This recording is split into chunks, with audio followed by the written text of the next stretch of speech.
Hello, students and friend. I'm Amreen Ansari, and you are watching me on Global Online Academy.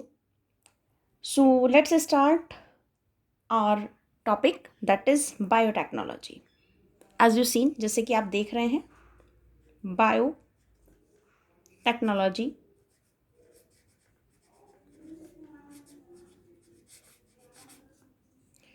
principle,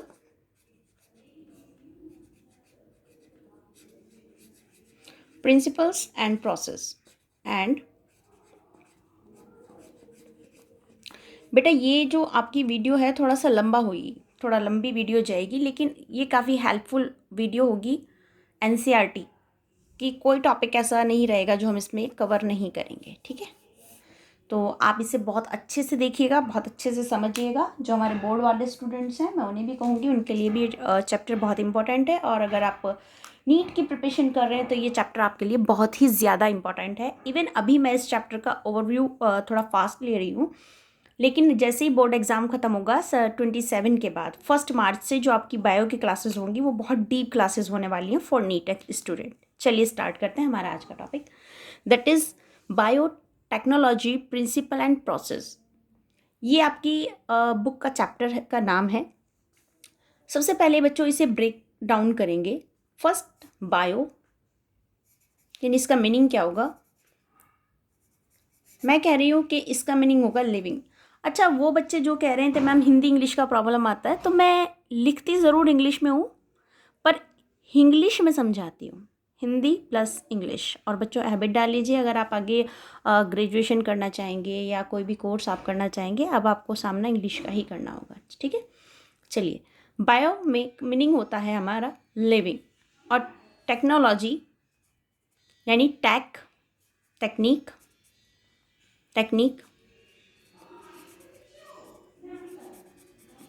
और logy means knowledge, यानी ऐसी तकनीकों की knowledge जो living पर apply होती हो। ठीक है, ऐसी ऐसी टेक्निक्स का आपको ज्ञान हो जो आप लिविंग पर अप्लाई करें, इज़ कॉल्ड बायोटेक्नोलॉजी। ठीक है, और उससे आप किसी लिविंग को फ़ायदा पहुंचाएं। कोई भी आप ऐसा केमिकल बनाएं, कोई भी ऐसा प्रोडक्ट बनाएं, कुछ भी आप ऐसा बनाएं जिससे बायो यानी लिविंग्स को प्रॉफिट हो। ठीक है, चलिए। तो इसको बनाने में इस भी जो भी आप बायोटेक्नोलॉजी में जो भी आप प्रोडक्ट बनाएंगे उसे बनाने के कुछ प्रिंसिपल्स होंगे। ऐसा तो नहीं है आप किसी में कुछ भी मिला देंगे, कुछ प्रिंसिपल होंगे, और जब ये बनेगा तो किसी प्रोसेस के थ्रू ही बनेगा। प्रिंसिपल्स यानी कुछ उसके सिद्धांत होंगे और उसकी कुछ अपनी प्रोसेस भी होंगी। आप उसकी कुछ विधि उस पर अप्लाई करोगे, कुछ प्रोसीजर कुछ होगा ना उसका, जब जाके वो आपको एक प्रोडक्ट मिलेगा। चलिए अब देखते हैं, अगर मैं आपको लिए बात करूं कि बायोटेक क्या कहता है। बायोटेक कहता है कि जनरली यहाँ पर हम क्या करते हैं, सिलेक्शन करते हैं। किस चीज़ का सिलेक्शन कर रहे हैं, डिज़ायर जीन का। ठीक है, हम कह रहे हैं कि हम क्या कर रहे हैं, एक डेफिनेशन है जो आपकी एनसीईआरटी देती है, वो है biotechnology deals with techniques of using living organism. ठीक है, और एंजाइम भी यहाँ पर मदद करेंगे from organism to produce the products and process useful to human being. यानी कुछ भी आप ऐसा प्रोडक्ट बनाएं, मैं आपको समझाया ना कि कुछ भी आप प्रोडक्ट बनाएं जो ह्यूमन लाइफ के लिए यूजफुल हो। ठीक है, उसको हमने प्रोसेस करके बनाया है, उस पर कुछ प्रिंसिपल अप्लाई किए हैं। कब किए हैं, जब हमें नॉलेज थी उस बायो के बारे में, उस टेक्निक के बारे में हमें प्रोसेस थी, तब जाके प्रोसेस के बारे में हमें नॉलेज थी, तब जाके हमने कोई प्रोडक्ट निकाला है। आई थिंक ये बात समझ आ रही होगी। फास्ट रिवीजन है, बोर्ड स्टूडेंट के लिए है, अभी वो लोग इस पे फोकस करें अच्छे से, और जो नीट वाले हैं वो भी इसको देख लें ताकि आपका एक ब्रेन वॉश हो जाए। ठीक है, अगर आपने पढ़ रखा है तो रिवाइज हो जाए, नहीं पढ़ रखा तो ब्रेन वॉश हो जाए। अभी मतलब पढ़ रखा है, 12th पास आउट हो, ठीक है, थोड़ा सा 12th लेवल पे आपका ब्रेन वॉश हो जाएगा, फिर हम इसे और डीप पढ़ेंगे। ये चैप्टर बहुत ही इंटरेस्टिंग चैप्टर है और बहुत डीप चैप्टर है। तो हम यहाँ पर क्या करते हैं डियर स्टूडेंट, सपोज दैट मैंने कुछ भी आप कोई भी एग्जांपल ले लीजिए। सबसे पहले हमने यहाँ पर एक डिज़ायर जीन लिया है ना, एक कोई भी ए लिया है, ठीक है। तो इस ए के सारे कैरेक्टर अंदर क्या होंगे, अ अ अ ही होंगे आई थिंक, ठीक है। फिर मैंने कुछ भी ले लिया है एक बी, इसके अंदर सब बी ही मिल रहा होगा, ठीक है, इसी के कैरेक्टर्स होंगे। अब हमने कहा है कि ठीक है, लेकिन अगर इनका कॉम्बिनेशन बना दिया जाए that is too much good. हो सकता है इसकी क्वालिटी हो कि ये कोई प्लांट हो सकते हैं, हो सकता है ये ज़्यादा प्रोडक्शन देता हो, है ना, प्रोडक्शन ज़्यादा हो इसका। लेकिन इसके बारे में अगर मैं बात करूं तो हो सकता है इस ये जनरेशन हाइट अच्छी हो, है ना। अब अच्छी हाइट पर, अगर मैंने कहा ये छोटी हाइट पर प्रोडक्शन ही प्रोडक्ट, यानी कह सकते हैं आपका कि ज़्यादा फल लग रहे हैं, छोटे पेड़ है और फल ज़्यादा लग रहे हैं। तो अगर हम इस पेड़ को बड़ा कर दें और उसके फल देने की जो भी रेशियो है वो यही रहे, तो क्या ज़्यादा फल नहीं मिलेंगे आपको? डेफिनेटली मिलेंगे। स्पेस वही है, तो इसमें आपकी हाइट भी अच्छी है और फल थोड़ा कम है, ठीक है, थोड़ी दूरी पर है। तो हम क्या करेंगे, हम कुछ एक ऐसा मिक्सअप तैयार करेंगे कि हम स्टैम्प तो इसका हो, मतलब हाइट इसकी चली जाए और बाकी सारी क्वालिटी इसकी, यानी इसमें पास पास में काफ़ी सारे फ्रूट्स आपको मिल जाए।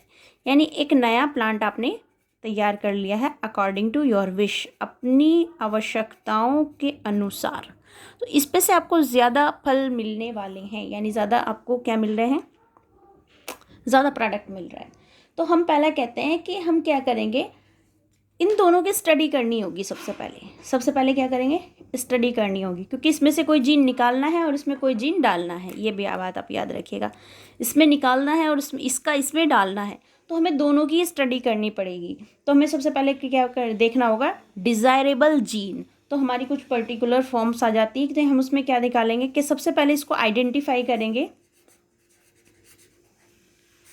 सुनते जाइए, समझते जाइए, ठीक है। आइडेंटिफाई, मैं फास्ट लिख रही हूँ, राइटिंग पे मत जाइएगा, पर फिर भी समझ आ जाएगी, ठीक है।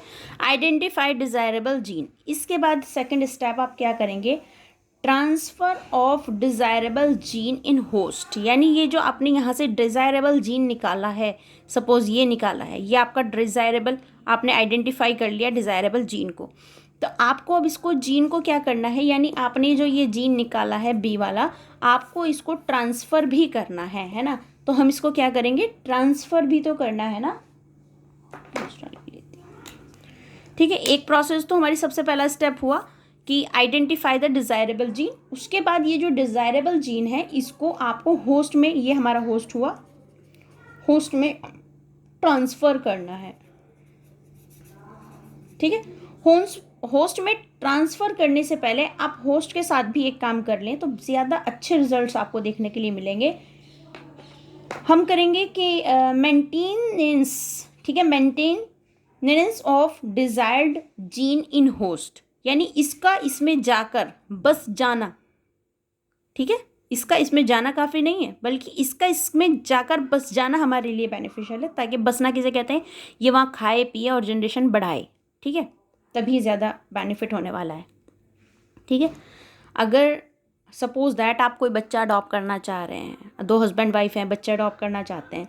अब हस्बैंड तो कह रहे हैं कि ठीक है बच्चा आएगा, मैं लाऊंगा, बीवी ने कह दिया मैं रखूंगी नहीं, तो क्या होने वाला है, बच्चा बसेगा नहीं बसेगा। तो पहले बीवी का माइंड भी मेकओवर करना पड़ेगा, मेकओवर हो जाएगा कि नहीं वो रख सकता है, तो उसके बाद आप इस बच्चे को यहाँ से ले आइए, वो आपकी फैमिली में खाएगा पिएगा फूलेगा फलेगा, ठीक है, क्योंकि वहाँ उसको कोई परेशान नहीं कर रहा है, कुछ भी नहीं कर रहा है, इजी टू सर्वाइव हो जाएगा उसके लिए, ठीक है। चलिए, उसके बाद जब ये सब कुछ हो जाएगा फिर हम उसकी शादी कर देंगे, और शादी कर देंगे तो आएगी हमारे पास नेक्स्ट जनरेशन। तो बेटा बस यही है बायोटेक, ठीक है। सबसे पहले हम क्या करते हैं, हम सिलेक्ट करते हैं कोई भी एक पेयर, ठीक है। अब हमने एक की क्वालिटी दूसरे में लानी है, तो अभी हमने कहा कि ज़्यादातर क्वालिटी इसमें मौजूद हैं, इसमें कम क्वालिटी वो मौजूद है जो हमें डिज़ायर है, जो हमें चाहिए। तो हम इसका कोई एक जीन सिलेक्ट करेंगे, वो भी हमारा डिज़ायरेबल जीन होगा। मैंने यहाँ पे लिखा है desirable gene, identify the desirable gene. सबसे पहले जो जीन आपको चाहिए उसका आइडेंटिफिकेशन कीजिए, यहाँ से भी होगा, ठीक है। यानी जो आप उसको निकालना चाहते हैं ना जीन को, तो यहाँ से भी आप उसको क्या करेंगे, आइडेंटिफाई करेंगे और उसको वहाँ से निकालेंगे। तो यहाँ से निकालेंगे और इस वाले बी को ले जाकर हम यहाँ इस ए की जगह ऐड करेंगे, ठीक है, ट्रांसफ़र करेंगे। ट्रांसफ़र करने से पहले हम इसका एक मेंटेनेंस बनाएंगे, पूरा इन्वायरमेंट मेंटेन करेंगे कि हाँ यहाँ पे अब कोई जीन आने वाला है ना, आपको उसका वेलकम करना है और उसको यहाँ जीने बसने देना है, ठीक है। यानी इसका खाना पानी यहाँ पहुँचा दो तो ये जिएगा, बसेगा, फूलेगा, फलेगा। जब फूले फलेगा तो नेक्स्ट जनरेशन डेफिनेटली आएगी, ठीक है बेटा। चलिए अब मैं बात करती हूँ आपसे कि बायोटेक के टाइप कितने होते हैं। वन टाइप ऑफ बायोटेक, मतलब कब से आप बायोटेक देखते आ रहे हो? तो जहाँ तक मुझे लगता है मैं बायोटेक बहुत पुराने समय से देखती आ रही हूँ। क्या समझ रहे हो कि मैं बोल रही हूँ?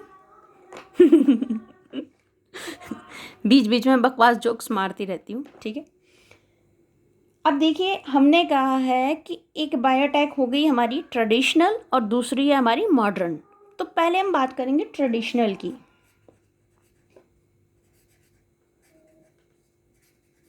तो बेटा ट्रेडिशनल बायोटेक्नोलॉजी मैं किसे कहूँगी या आप किसे कहेंगे, आपने कहाँ देखी, मैंने कहाँ देखी, वो सब हम यहाँ पर बात करेंगे, ठीक है। ट्रेडिशनल यानी जो चीज़ें पहले से चली आ रही हैं, आप मैं हम सब उन चीज़ों को देखते आ रहे हैं, ठीक है। तो वो होगी हमारी ट्रेडिशनल बायोटेक। एंड जो हमारी टाइप ऑफ बायोटेक मैं यहाँ लिख रही हूँ, टाइप नहीं कहेंगे, क्लासीफाई कह देंगे या टाइप बोल दो आप, ठीक है। टाइप ऑफ बायोटेक, ये टाइप ऑफ बायोटेक आपके यहाँ पर दो तरह के हैं, ठीक है। एक मैंने आपसे कहा है कि ट्रेडिशनल है और दूसरा हमारा और आपका और सबका मॉडर्न है, ठीक है। मॉडर्न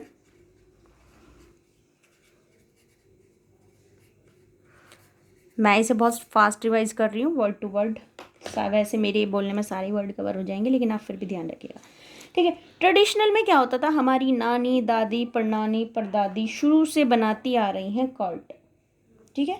कर्ट अभी बताएंगे क्या हो रहा है, ठीक है। कर्ट बन रही है, इडली बन रही है, डोसा आप खा रहे हो, बड़े शौक से खाते हो, है ना, पता नहीं कहाँ से आया, बस खाना है, ठीक है। और आपके भटूरा हमारी मम्मियाँ ने बहुत खिलाया बचपन में, जब देखो सुबह उठो और भटूरा खाओ, ठीक है। बड़ा मुझे भी पसंद था और मेरी मम्मा बनाती भी बहुत अच्छा थी, ठीक है। ये है आपकी वाइन, मार्केट में आपने बहुत देखी होगी, ठीक है, वाइन शराब लाइक, ठीक है। तो ये चीज़ें बनती आ रही हैं। अब मैं बात करूं कि दादी जी कैसे बनाती थी या नानी जी कर्ड कैसे बनाती थी। नानी जी सिलेक्ट करती थी मिल्क, ठीक है। नानी जी ने लिया मिल्क यानी ए, ठीक है। और फिर एक स्टार्टर लिया, स्टार्टर यानी जामन, ठीक है। उसका एक छोटा सा पार्ट निकाला और मिल्क के साथ ऐड कर दिया, मिल्क में ट्रांसफ़र कर दिया। अब आप इस चीज़ को यहाँ से समझते जाइएगा बच्चों, बहुत अच्छे से समझ आने वाला है।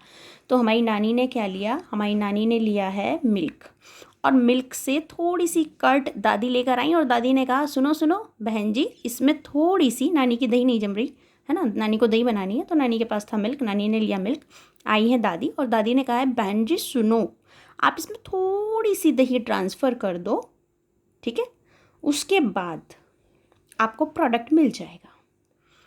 तो नानी ने दादी की बात मानी और थोड़ा सा ट्रांसफ़र कर दिया अमाउंट, किसमें, मिल्क में, ठीक है। और वैसे ही जैसे कि ये फर्स्ट जनरेशन हुई, मैं इसको मानूँ कि ये फर्स्ट जनरेशन थी सपोज, है ना, थोड़ा सा कर्ड था, तो यहाँ पर नेक्स्ट जनरेशन में नानी के पास भी कर्ड आ गया। अब नानी दादी दोनों खुश।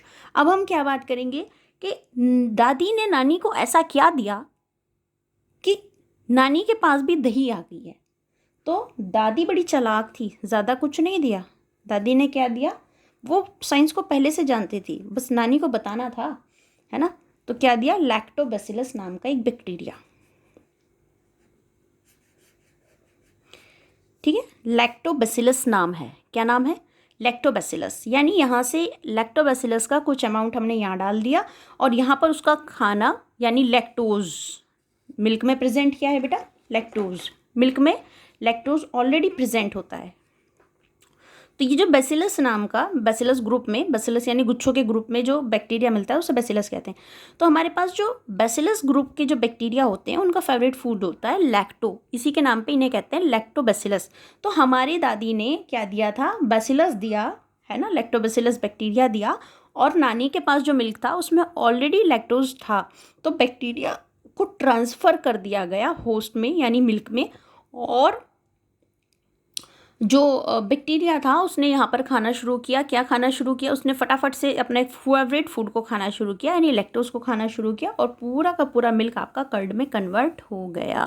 ठीक है बेटा, चलिए यहाँ पे मम्मी भी कुछ ऐसे ही करती थी, है ना, मम्मा भी कुछ ऐसे ही करती थी, ये डोसे वाले भैया भी हमेशा ऐसे ही करते हैं, ठीक है, ये वाइन वाले भी ऐसे ही करते हैं, इसी तरीके से होता है, ये कुछ नहीं होता है। ठीक है, इडली के लिए आप एक डो तैयार करते हैं, डो नहीं मतलब एक लिक्विड सा आप तैयार करते हैं इडली के लिए, थोड़ा लिक्विड फॉर्म में, उसमें कुछ दालें कुछ न्यूट्रिएंट्स होते हैं, उसी में हम थोड़ा सा स्टार्टर डाल देते हैं, स्टार्टर डाल के उसको 10-12 घंटे रख देते हैं एंड वो तैयार हो जाता है, फाइनली हम उसकी इडली बना देते हैं। इसी तरीके से भटूरे के साथ होता है, भटूरे में भी हम ऐसे ही करते हैं, डो बनाते हैं, स्टार्टर डालते हैं, स्टार्टर डालने के बाद हमारा जो डो होता है वो डबल प्लफी हो जाता है, और डबल होते ही हम उसको के भटूरे बना के आपको सर्व कर देते हैं। ठीक है, मम्मियाँ भी ऐसे ही करती हैं। वाइन के साथ क्या होता है, कोई फ्रूट्स के पल्प होते हैं, फ्रूट के पल्प में हम भी स्टार्टर लगाते हैं, स्टार्टर यहाँ पे हमने ट्रांसफ़र किया, और स्टार्टर ट्रांसफ़र करने के बाद इसको कुछ फिल्ट्रेट किया, और फिल्ट्रेट करने के बाद जो उसका लिक्विड बचा दैट इज़ योर वाइन। ठीक है, ये इस तरीके की प्रोसेस जो होती थी वो थी हमारी ट्रेडिशनल बायोटेक्नोलॉजी, जो पहले से हैं, आज भी हैं, चलती आ रही हैं, वेरी यूज़फुल। अब हमारे पास आया है मॉडर्न ज़माना, मॉडर्न बातें करेंगे। हमने कहा बायोटेक्नोलॉजी सीमित क्यों, और कुछ बढ़ाओ ना, कुछ नया लाओ ना, है ना। बच्चों को, आज के बच्चों को तो वैसे भी बहुत ही ज़्यादा न्यू चीज़ें पसंद आती हैं, एडवेंचर में मज़ा आता है ना बच्चों को। तो यहाँ के जो साइंटिस्ट थे, जो मॉडर्न साइंटिस्ट थे, उन्होंने ऐसी कुछ टेक्निक्स लगाई हैं। उन्होंने कहा है ठीक है, अब बीमार हो जाएं तो दवा ले सकते हैं, लेकिन क्यों ना कुछ ऐसा कर दे कि बीमार ही ना हो। तो उन्होंने कहा ठीक है, वैक्सीन लगवा लो। वैक्सीन आपके पास आपको दे दी है ना। डीएनए वैक्सीन भी है हमारे पास, डीएनए वैक्सीन। हमारे पास एंटीबायोटिक्स हैं, एंटीबायोटिक्स समझ ही रहे होंगे आप। डॉक्टर आपको बड़ा खिलाते हैं, ज़रा सा भी आपको कुछ हो, आप डॉक्टर के पास पहुंच गए, न्यूट्रिशन आपको लेना नहीं है, डॉक्टर ने चिपका दिया आपको एंटीबायोटिक, आपने खा लेनी और आपको कहना है डॉक्टर की दवा से मेरे को आराम हो गया। बेटा छोटी छोटी चीज़ों को तो आराम आपको घर की होम रेमेडीज से भी हो सकता है, कभी नानी दादी मम्मी की बात तो मान के देखो। चलिए, IVF बहुत चल रहा है आजकल। ठीक है, IVF एक है हमारा टेस्ट ट्यूब बेबी, ये भी बहुत ट्रेंड में है, test tube baby, test tube baby. तो बेटा इसमें होता क्या है, जनरली आप ये चीज़ देखें, वैक्सीन आपको पता है, वैक्सीन और मेडिसिन में ये डिफरेंस होता है कि वैक्सीन लगाई जाती है जब आपको बीमारी ना हुई हो, उससे पहले आप वैक्सीन लगवा लें ताकि बीमारी ना आए। मेडिसिन दी जाती है बीमारी आने के बाद, यानी ठीक करने के लिए। ठीक है, तो वैक्सीन जैसे कि अभी आपने कोविड वाली लगाई है, कोविशील्ड वगैरह लगवाई है ना, ऐसे ही एंटीबायोटिक हो गई, एंटीबायोटिक डॉक्टर आपको प्रेफर कर देते हैं। IVF एक प्रोसेस है पूरी की पूरी, जिसमें हम क्या करते हैं कि अगर वहाँ पर इनफर्टिलिटी के कोई भी केसेस आते हैं तो हम उन्हें IVF सजेक्ट कर देते हैं। अगर दोनों ही जगह कोई भी मदर के अंदर कोई प्रॉब्लम आ रही है, फादर इज़ ओके, तो हम अप्लाई करते हैं टेस्ट ट्यूब बेबी। ठीक है, ये चीज़ें होती हैं। यहाँ तक आपको समझ आ ही गया होगा। बेटा वीडियो थोड़ा लंबा होने वाला, जो भी समझना है आप पूछ लेना, समझते हुए चलना, और लास्ट में आप पूछ सकते हो। डिस्क्रिप्शन बॉक्स में क्वेश्चन डाल देना, अगले लेक्चर में मैं आपकी पहले आपके क्वेश्चन सॉल्व करूँगी, उसके बाद नेक्स्ट लेक्चर बनाऊँगी। और मैंने आपसे प्रॉमिस किया था, तो 2 दिन मैं आपके साथ हूँ पूरी तरीके से। अब हम बात करते हैं कि यहाँ पर हमारे पास है प्रिंसिपल। बायोटेक्नोलॉजी का मीनिंग आपने समझ लिया है, ठीक है। हम बात करते हैं प्रिंसिपल्स, सिद्धांत। ठीक है, अगर कोई भी प्रॉब्लम आए डिस्क्रिप्शन बॉक्स में लिखिए, वहाँ पर सॉल्व करूँगी। डिस्क्रिप्शन बॉक्स में जैसे ही आप डालेंगे आपकी प्रॉब्लम का सॉल्यूशन नेक्स्ट वीडियो में मिल जाएगा। देखिए सिद्धांत में अगर हम प्रिंसिपल देखें तो बायोटेक्नोलॉजी के 2 प्रिंसिपल बेसिकली यहाँ पर हैं, ठीक है। पहला हमने कहा है जेनेटिक इंजीनियरिंग, 2 में डिवाइड करते हैं इसको, ठीक है। क्या कहा? जेनेटिकल इंजीनियरिंग या जेनेटिक इंजीनियरिंग।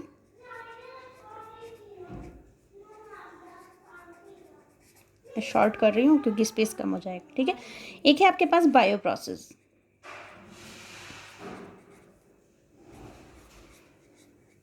इंजीनियरिंग, एक जेनेटिकल इंजीनियरिंग है, एक बायो प्रोसेस इंजीनियरिंग है। अब जेनेटिक इंजीनियरिंग में और बायो प्रोसेस इंजीनियरिंग में क्या डिफरेंस है वो हम देखेंगे। देखो बेटा, ये जो आपकी जेनेटिकल इंजीनियरिंग है, ठीक है, इसमें हम क्या करते हैं, जेनेटिक इंजीनियरिंग का सबसे अच्छा काम जो है, मतलब अच्छा तो और भी काम है, मैं आपको जो बेसिकली बताना चाह रही हूँ वो ये है कि पहला अगर हम देखेंगे तो ये क्या करता है, एक अल्टरनेशन ऑफ डीएनए और आरएनए, ठीक है। Alternation of DNA and RNA, मतलब एक पर्टिकुलर डीएनए और आरएनए में चेंजेस यहाँ पर हम कर सकते हैं, है ना। होस्ट इंट्रोड्यूस और होस्ट को इंट्रोड्यूस भी कराया जा सकता है। तीसरा है आपका चेंज, इसमें आ जाता है आपका फिनोटाइप, जो कैरेक्टर्स हमारे होते हैं, जो फिनोटाइप यानी जो आपको दिखते हैं उनको भी हम चेंज कर सकते हैं, ठीक है। उनको फिनोटाइप कैरेक्टर को हम चेंज कर देते हैं। जैसे कि मैं यहाँ पे लिख दे रही हूँ कि चलिए मैं लिख ही दे रही हूँ, लेकिन बात यह है कि आप लोग हिंदी में नोट्स मांगेंगे, नोट्स चाहिए हो तो डिस्क्रिप्शन में डालना, मैं आपको हिंदी का पीडीएफ प्रोवाइड करा दूँगी टेलीग्राम पर, ठीक है।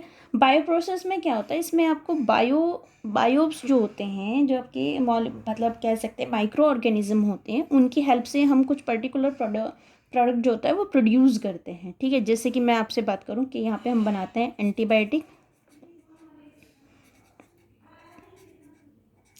एंटीबायोटिक वैक्सीन, एंजाइम बना सकते हैं, ईटीसी, कुछ इस तरह की चीज़ें बनाते हैं। जबकि यहाँ की अगर मैं बात करूँ तो यहाँ पे आ जाता है आईवीएफ, ठीक है, और आपका आ जाएगा जीन क्लोनिंग। जीन क्लोनिंग वैसे इसका एक पार्ट है पूरा, है ना, इसका एक पार्ट है। और इसमें एग्जाम्पल में मैं इसको भी नहीं लिख रही हूँ, आईवीएफ लिखिए, डिज़ाइनर बेबी आ जाता है इसके अंदर। अब पूछिए मैम डिज़ाइनर बेबी क्या होता है। आज की टेक्निक्स इतनी हाई हो गई है और लाइफ स्टाइल बहुत ज़्यादा चेंज हो गया है, तो जो कैरेक्टर्स हमारे अंदर हमें पसंद नहीं है, सपोज़ मेरी हाइट छोटी है तो मैं ये चाहूँ कि नहीं मेरी जनरेशन में नहीं होनी चाहिए, तो आजकल का जो कह सकते हैं आप, जो बायोटेक का जो वर्क है वो इतना ज़्यादा वास्ट हो गया, इतना ज़्यादा फैल गया है कि वो हर चीज़ पे वर्क कर रहे हैं। तो वो क्या करते हैं, कोई पर्टिकुलर जीन को सिलेक्ट करते हैं, सपोज़ दैट यहाँ पे मदर का जीन है एक्स, फादर का है वाई, तो वो यहाँ पर इसमें हाइट कैरेक्टर को आइडेंटिफाई करेंगे। मैंने आपसे पहले ही क्या हमने देखा है कि पहले हमने क्या किया, मैं दूसरे स्केचेस से लिख सकती हूँ। पहली स्लाइड में हमने देखा कि हमने पहले आइडेंटिफाई किया, है ना, आइडेंटिफाई जीन को देखा था हमने,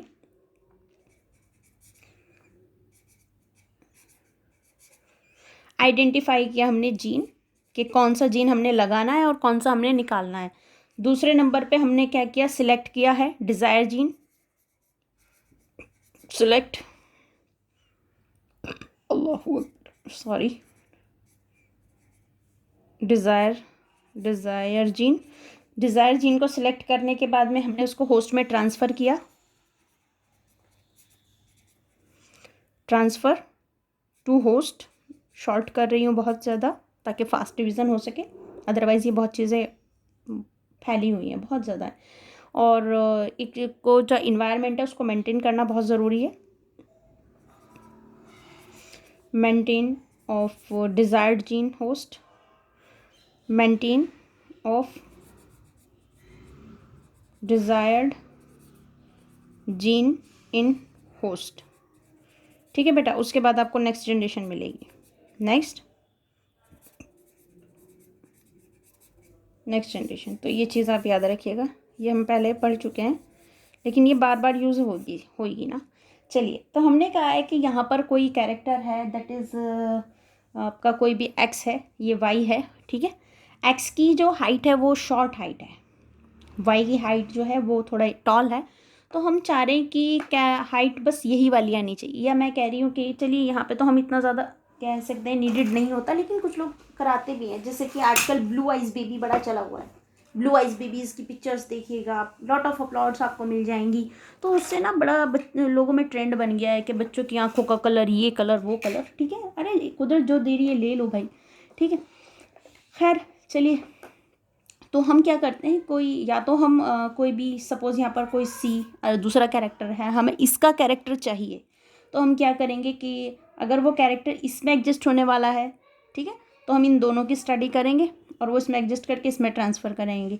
अदरवाइज डायरेक्टली हम करते हैं हाइट के लिए, अगर हम कर रहे हैं कि सपोज़ इनकी हाइट छोटी है, इनकी बड़ी है, और हम यही चाहते हैं कि बच्चे की हाइट बड़ी ही हो, तो हम इनका जो वो कैरेक्टर है जो हाइट को रेस्पॉन्स करता है उसको आइडेंटिफाई करेंगे, और इसमें भी जो हाइट को रेस्पॉन्स करता है, हाइट के लिए रेस्पॉन्सिबल है, उसको आइडेंटिफाई करेंगे। इनके जीन को हम क्या करेंगे, रिमूव कर देंगे, है ना, रिमूव निकाल देंगे, और इनके जीन को कर देंगे ट्रांसफ़र, यानी इसमें वो जीन ट्रांसफ़र कर देंगे। फिर जो हमारे पर्टिकुलर हमारे पास जो आया है डिज़ायरेबल जीन जो हुआ है हमारा, सबसे पहले आइडेंटिफाइफिकेशन करेंगे दोनों का, फिर सिलेक्ट किया दोनों को, और इस वाले को रिमूव कर दिया और इस वाले को ट्रांसफ़र कर दिया, है ना, ट्रांसफ़र टू होस्ट कर दिया। इसको मेंटेन करेंगे, कुछ वैक्सीनेशन, कुछ एंजाइम यहाँ पर पहले से डाले जाते हैं ताकि इसका जीन यहाँ जाके सर्वाइव कर पाए। अगर ये चीज़ पूरा मेंटेनेंस हो जाता है, उसके बाद आपको नेक्स्ट जनरेशन में इसके रिजल्ट्स देखने को मिलेंगे, यानी यहाँ पर एक्स हो या वाई हो, एक्स वाई लड़का लड़की मत समझना इसको, ठीक है, जो भी हो, तो आपको ये जो ट्रांसफ़र जीन था आपका ग्रीन वाला, ग्रीन मैं इसको कर देती हूँ, वो आपको यहाँ नेक्स्ट जनरेशन में देखने के लिए मिलेगा। That is your genetic engineering. Okay बेटा, इसी को हम कहते हैं जेनेटिक इंजीनियरिंग। अब जेनेटिक इंजीनियरिंग में सबसे ज़बरदस्त और सबसे इम्पॉर्टेंट एक पॉइंट आता है, दैट इज़ जीन क्लोनिंग। मैं आपको यहीं पर समझा दे रही हूँ। एक टॉपिक हमारे पास आता है जीन क्लोनिंग। क्लोनिंग समझ लीजिए आप कि ये एक कॉपी मशीन है, कॉपी करना, है ना। चलिए मैं बताती हूँ इसमें जीन क्लोनिंग में क्या होता है। ये क्या करते हैं, मल्टीपल आइडेंटिकल कॉपीज़, है ना, ये किसी भी डीएनए की क्या करती है, मल्टीपल आइडेंटिकल। बच्चों में पहले हिंदी में आपको पढ़ा देती थी, पर अब मेरे माइंड से हिंदी के वर्ड्स बिल्कुल जा चुके हैं, और आप कहेंगे तो मैं नोट्स डाल दूंगी, चीज़ें यही होंगी, समझ में आपको आ जाएगा, ठीक है। हिंदी में थोड़ा सा होता है, मुझे नींद आने लगती है हिंदी के नाम से, देखा अभी भी जब आई ना। चलिए, मल्टीपल आइडेंटिकल कॉपी हिंदी में पढ़ाने के नाम से, अदरवाइज हिंदी मुझे अच्छी लगती है, ठीक है। मल्टीपल आइडेंटिकल कॉपीज़ हम यहाँ पर बनाते हैं। जैसे मैं आपसे कहूँ कि मैंने यहाँ पर जीन क्लोनिंग करानी है ना, हमने यहाँ पर क्या करानी है, जीन क्लोनिंग करानी है। तो हम जीन क्लोनिंग के लिए क्या करेंगे, सपोज़ ये कोई एक है, सपोज़ ये कोई एक डीएनए है, तो मैं इसकी क्लोनिंग कराऊंगी ना, तो इसकी मल्टीपल कॉपीज़ हो जाएंगी, ठीक है, मल्टीपल कॉपीज़ कैसी होगी वो भी हम देखेंगे। एंड मैं चाहूँगी कि वीडियोस बहुत ज़्यादा लंबी ना हो, लेकिन ये लंबी हो रही हैं, तो चलिए हम अभी के लिए अपना लेक्चर यहीं पर रोकते हैं, और नेक्स्ट वीडियो में मैं कवर करूँगी ताकि अपलोड होने में किसी तरह की कोई प्रॉब्लम ना आए, ठीक है। नेक्स्ट में हम इसको रिप्रोडक्शन कवर करेंगे कि रिप्रोडक्शन क्या होता है और किस में किसका किस तरीके से यूज़ होता है, वहाँ पर आप टूल्स पढ़ेंगे, रिकॉम्बिनेंट डीएनए पढ़ेंगे, वो सब कुछ एंजाइम वगैरह मैं आपको नेक्स्ट वीडियो में कवर कर रही हूँ। तब तक के लिए आप इस वीडियो को देखिए और इससे सीखिए, और जो भी समझ नहीं आया है उसको डिस्क्रिप्शन बॉक्स में कमेंट डालकर पूछिए। कमेंट्स पढ़ने के बाद में जो नेक्स्ट वीडियो मैं रिकॉर्ड करूँगी, तब मैं नेक्स्ट भी अभी आफ्टर 30 मिनट मैं रिकॉर्ड कर दूँगी, घबराएं नहीं, ठीक है। और इसमें कुछ भी समझ ना आए तो बिना शर्माए आप लोग पूछ सकते हैं। Thanks for watching my video, and thank you so much my students.